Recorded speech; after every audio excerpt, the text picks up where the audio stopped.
श्रोताओं, आइए प्रारंभ करते हैं 16 सोमवार व्रत कथा।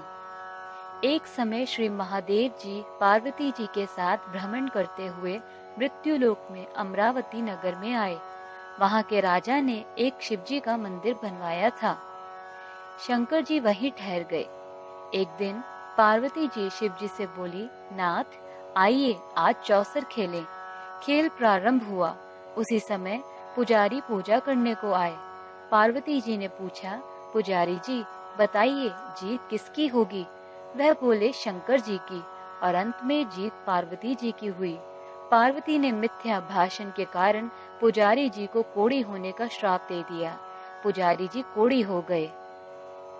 कुछ काल बाद अप्सराएं पूजन के लिए आईं और पुजारी से कोढ़ी होने का कारण पूछा। पुजारी जी ने सब बातें बतला दी।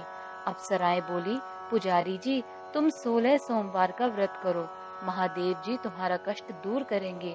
पुजारी जी ने उत्सुकता से व्रत की विधि पूछी। अप्सरा बोली, सोमवार को व्रत करें। संध्योपासनोपरांत आधा सेर गेहूं के आटे का चूरमा तथा मिट्टी की 3 मूर्ति बनाएं और घी, गुड़, दीप, नैवेद्य, बेलपत्री से पूजन करें। बाद में चूरमा भगवान शंकर को अर्पण कर प्रसादी समझ वितरित कर प्रसाद लें।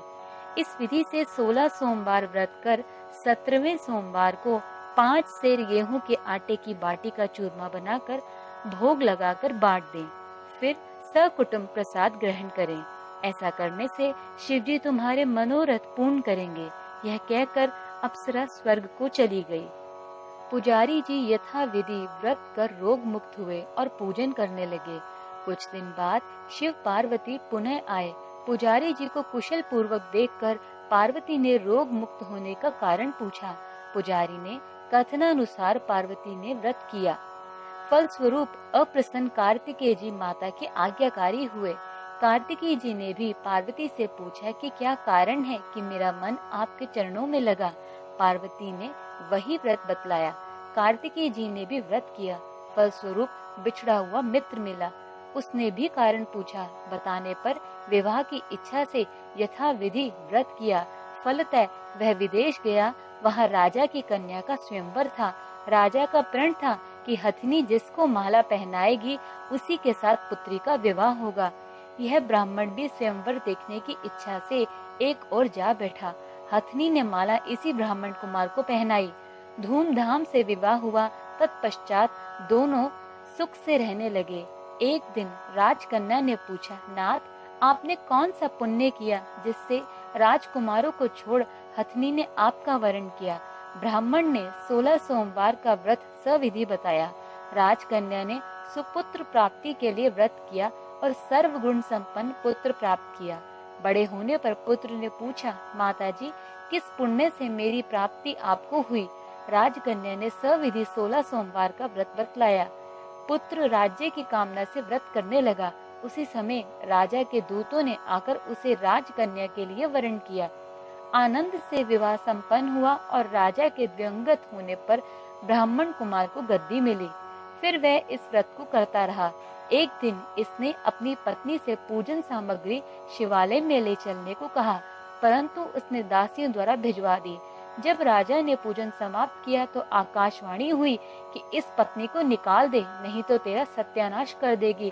प्रभु की आज्ञा मान उसने रानी को निकाल दिया। रानी भाग्य को कोसती हुई नगर में बुढ़िया के पास आई। दीन देखकर बुढ़िया ने इसके सिर पर सूत की पोटली रख बाजार भेजा। रास्ते में आंधी आई, पोटली उड़ गई। बुढ़िया ने फटका कर भगा दिया। वहां से तेली के यहाँ पहुंची तो सब बर्तन चटक गए। उसने भी निकाल दिया। पानी पीने नदी पहुंची तो नदी सूख गई। सरोवर पहुंची तो हाथ का स्पर्श होते ही जल में कीड़े पड़ गए। उसी जल को पीकर आराम करने के लिए जिस पेड़ के नीचे जाती वह सूख जाता। वन और सरोवर की यह दशा देखकर ग्वाल इसे मंदिर के गुसाई के पास ले गए। यह देखकर गुसाई जी समझ गए कि यह कुलीन अबला आपत्ति की मारी हुई है। धैर्य बंधाते हुए बोले, बेटी तू मेरे यहाँ रह, किसी बात की चिंता न कर। रानी आश्रम में रहने लगी, परंतु जिस वस्तु पर इसका हाथ लगे उसी में कीड़े पड़ जाएं। दुखी हो गोसाई जी ने पूछा, बेटी किस देव के अपराध से तेरी ये दशा हुई। रानी ने बताया, मैंने पति की आज्ञा का उल्लंघन किया और महादेव जी की पूजा नहीं हुई। गोसाई जी ने शिव जी से प्रार्थना की। गोसाई जी ने बोले, बेटी तुम 16 सोमवार का व्रत करो। रानी ने सविधि व्रत पूर्ण किया। व्रत के प्रभाव से राजा को रानी की याद आई और दूतों को उसकी खोज करने भेजा। आश्रम में रानी को देखकर दूतों ने आकर राजा को रानी का पता बताया। राजा ने जाकर गोसाई जी से कहा, महाराज यह मेरी पत्नी है। शिवजी के रुष्ट होने से मैंने इसका परित्याग किया था। अब शिवजी की कृपा से मैं इसे लेने आया हूँ। कृपया इसे जाने की आज्ञा दें। गोसाई जी ने आज्ञा दे दी। राजा रानी नगर में आए। नगर वासियों ने नगर सजाया, बाजा बजने लगे, मंगलोच्चार हुआ। शिवजी की कृपा से प्रति वर्ष 16 सोमवार व्रत को कर रानी के साथ आनंद से रहने लगे। इसी प्रकार जो मनुष्य भक्ति सहित और विधि पूर्वक 16 सोमवार व्रत को करता है और कथा सुनता है, उसकी सभी मनोकामनाएं पूर्ण होती हैं। अतः अंत में शिवलोक को प्राप्त होता है।